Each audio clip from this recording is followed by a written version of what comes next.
Greetings, Star Wars fans. Welcome back to the Star Wars Survival Guide, and the first video in a long time. When I sat down to type up this script, I was going to give a review of the new LEGO Star Wars The Skywalker Saga, but I didn't think it would be fair to come back and not address the biggest elephant in the room, my absence. It's a few days past 13 months since I posted my Lando Calrissian Hero Guide, and since then, silence. However, I owe each and every one of you a big thank you for 545 subscribers. I was just about at 500 subs when I stopped posting videos, but people keep subscribing, and I keep getting the occasional comment, and it blows me away that anybody still pays any attention to my channel. So why did I stop posting videos? First off, I was way behind on posting player guides for Battlefront 2. When I started, I was at least a year behind, probably more, when folks like Battlefront Updates were posting game guides. One thing was clear though, for a small channel, my class guides were absolutely killing it. And in fact, they still get views. My heavy guide is at 5,000, officer over 7,000, and my infiltrator guide is almost at 10,000. Then I started posting hero guides, and while my Bossk video is nothing to sneeze at with 1,000 views, my Lando Calrissian video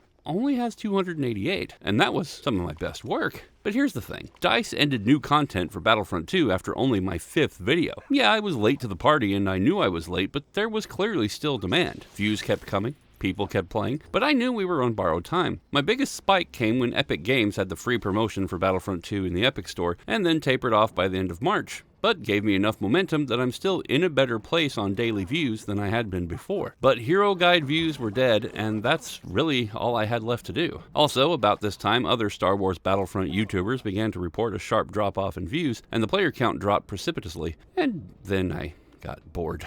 But that's not the only thing that happened. I picked up a second job, I started going back to school, and I was playing a lot of Apex Legends.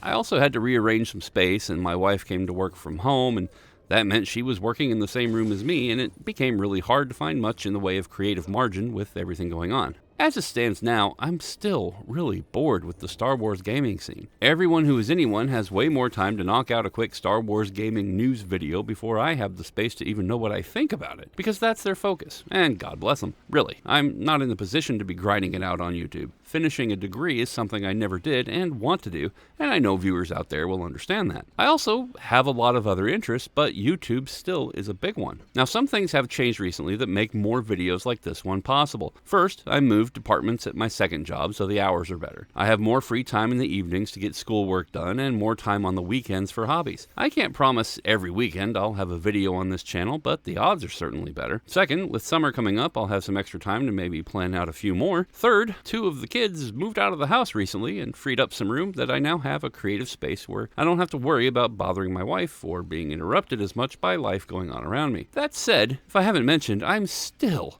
really bored by the Star Wars gaming scene.